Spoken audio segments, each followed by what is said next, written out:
ሰላም ሰላም ቤተሰብ በያላችሁበት ሰላማችሁ ብዝት ይበል እያልኩ ሙስሊም ክርስቲያን ወገኖቼ ሰብስክራይብ፣ ላይክ፣ ኮመንት እያደረጋችሁ ቪዲዮን ጀምሩ ትላለው። እንግዲህ እነዚህ ጨምላቃዎች ስዳደጎች አሳዳጊ የበደላቸው ልጆች ትላንትና እንዳያችሁ ፌስቡክ ነው ቲክቶክ ላይ ላይቭ ላይ ገብተው እንደፈለጉ ሲማግጡ ነው እንግዲህ ያየናቸው። ቤተሰብ ስርዓት የላቸውም፣ ቤተሰብ የላቸውም። እነዚህ ሃይማኖት፣ ባህል የሚባሉ ነገሮች በጭራሽ አያውቁም። በጣም ስዳደግ የሆኑ አለባበሷ አሁን የሄርሜላ አለባበስ አይታችኋል። ሰውነቷ እንዳለ ከወገብ በታች ከጉልበት በላይ የሆነ ልብስ ለብሳ እንግዲህ ወንዶቹን እያሻፈዳቻቸው ነበረ። አብርሃምን ብቻ አይደለም ይመስለኛል እቺ ልጅ የምትፈልገው ሌሎቹንም የአብርሃም ጓደኞችም ጭምር ሳይሆን አይቀር የምትፈልጋቸው እና ባትፈልጋቸው ራሱ ትላንትና ማታ እንደዛ ጠጥተው እንደዛ ሰክረው እንደዛ እየጨፈሩ አድረው መቼስ የሁሉም ወንዶች እንግዲህ ሄርሜላ ላይ መጫወታቸው አይቀርም ተጫወቱባትና አሁን ብታረግዝ ራሱ እንግዲህ ልጁ አሁን የአብርሃም ሊባል ነው ወይስ የአብርሃም ጓደኞች አይታወቅምና እንግዲህ ሴት ልጅ ናት፣ ብቻዋ ናት ያለችው። አሰባችሁት? ከላይቭ ከወጣች በኋላ የሚፈጠረው ነገር ማለት ነው። መጠጥ ታውቃላችሁ፣ የእናት ልጅ ራሱ ያሳስታል። ምክንያቱም አይምሯችሁን ነው በቃ የሚቆጣጠረው። የምትሰሩት ነገር አታቁምና መጠጡ በርዶ ከጨረሰ ተኝታችሁ ስትነሱ ነው የት እንደነበራችሁ አታስታውሱም። ስለዚህ እንግዲህ ሄርሜላ አሁን በአንቺ ቤት እኮ በቃ ሩታን ማናደድሽ፣ ፍቅርን ማናደድሽ፣ ሌሎቹን የሩታ ደጋፊዎችን ማናደድሽ ምናምን ነው። ግን አይደለም፣ ተሳስተሽ። አንቺ ህይወትሽ እያበላሸሹ ነው ያለው።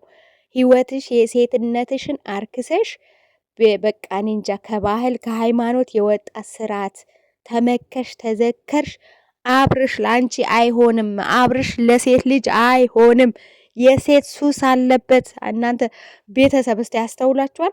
አመት በማይሞላ ሰዓት እኮ ነው ፍቅር መጣች፣ ጽጌ መጣች፣ ሩታ መጣች፣ ሄርሜላ መጣች። 4 ሴቶች ለአንድ ወንድ እስቲ ያስባችኋል? ገለባበጣቸው እስከሚበቃቸውና መጨረሻ ደግሞ ሩታ የልጅ እናት ሆነች፣ ቶሎ አረገዘች ማለት ነውና የሄርሜላም ደግሞ ወደፊት እንግዲህ የሩታን ህይወት መቅመሷ አይቀርም። ምክንያቱም ትላንትና አብርሽ ለሩታም የሚያሳያት የነበረ እንክብካቤ የሚያሳያት የነበረ ፍቅር ነው ዛሬ ለሄርሜላ እያሳያት ያለው።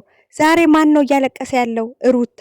ነገስ ማን ነው የሚያለቅሰው? ሄርሜላ። ታያላችሁ።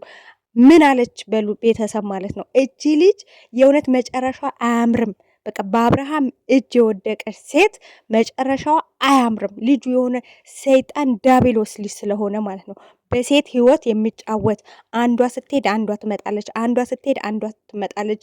ልጁን እንኳን እኮ የት በቃ አላሳሰበውም እኮ ስለ ልጁ መጥፋት አላሳሰበውም። እርግጠኛ ነኝ በቃ እሱ አላማው በቃ ሌላ ከሴት ጋር መማገጥ፣ በቃ ከሴት ጋር አሸሼ ገዳ ማለት፣ ብርን ማሳደድ፣ ሌላ ለሴት ልጅ ክብር የሌለው ሰው ምን ይለኛል? አረ ቤተሰቦች ይሄን ቪዲዮ ቢያዩት ምን ይላሉ? አረ ባህሌ ምን ይላል የሚባለው ነገር የለም። እና ሄርሜላ ተመከሽ፣ ተዘከርሽ፣ ቀጠቀጥንሽ፣ መከርንሽ። ይሄ ልጅ ላንቺ አይሆንም፣ አንቺ ለአብርሃም አትገቢም ተባልሽ፣ ተመከርሽ፣ እምቢ አልሽ። ነገ ግን ስታለቅሽ እንዳናይሽ፣ እንደ ሩታ እየዬ እንዳትይ። ሩታ የወለደችው ልጅ እስከ መርሳት ድረስ የአብርሃምን ቂጥ እያጠበች የት እንዳለ እያፈላለገች የምታገኘው የምታለቅሰው ህይወቷ ምስቅቅል የሆነ ከቤተሰቧ የወጣች አብርሃም በቃ ስላሳዘናት ነው፣ ስላስለቀሳት፣ ደሟን ዋጋዋን በቃ ዋጋ ስላስከፈላት ነው። አንቺም ነገ የሩታ እጣ ፋንታ እንደማይገጥምሽ በምን አባሽ አውቀሽ ነው አሁን አንቺ ከ3 ከ4 ከ5 ወንዶች ጋር እንደዚህ አሻሸገዳ የምትወይ? እራቆትሽ እኮ ነሽ አንቺ። ቤተሰብ ያየዋል ይሄን ቪዲዮ፣ ያውም ላይቭ ላይ የኢትዮጵያ ህዝብ እያለሽ እኮ ነው። ሴት ልጅ በዚህ ደረጃ ትዘቅጣለች? በእግዚአብሔር እንዴ! ምንድን ነው ሴት አዳሪነት? በቃ አደባባይ ሆነ ማለት ነው። ስለዚህ አንቺ እኮ መጀመሪያ ማመጣጥሽ እኔ ሴት አዳሪ ነኝ፣ የትኛውም ወንድ ይጫወትብኝ፣ ችግር የለብኝም ማለት ነበረብሽ። እኛ እኮ ጥሩ ልጅ መስለሽን፣ ባህል ያለሽ፣ ሃይማኖት ያለሽ፣ ቤተሰብ ያለሽ፣ ስርዓት ያለሽ ልጅ መስለሽን ነበር ስንመክርሽ። ተይ ይቅርብሽ፣ ይቅርብሽ፣ ይሄ ልጅ አብርሽ አይሆንሽም ከሌላ ሰው ጋር ህይወትሽን አሳምሪ ስንል ስንመክርሽ የነበረው ስርዓት ያለሽ ልጅ መስለሽን ነበር። አንቺ ግን አሁን ስትታይ በቃ እንደ ሴት አዳሪዎች አክት ነው የምታሳዩ። እና ትላንትና እንግዲህ ከማን ነበር ያደርሽው? ትላንት እንደዛ ስጨፍሪ ስዘንጭ የነበረ ዛሬ እያለቀሽ ሲሆን ከማን አብረሽ እንደተኛሽ እኮ አታውቂውም። በመጠጥ አይምሯችሁ ሰክሯል። ከየትኛው ወንድ ነው የተኛሽው? ከአብረሽ ጓደኞች ነው ወይ ከአብረሽ ነው? እርግጠኛ ነኝ እንግዲህ አይዶን ነው ያው የተቀያየሩ ነው የሚጫወቱብሽ። መቼስ ወንዶች እኮ ናቸው፣ አይፈረድባቸውም እንደዚህ ራቆት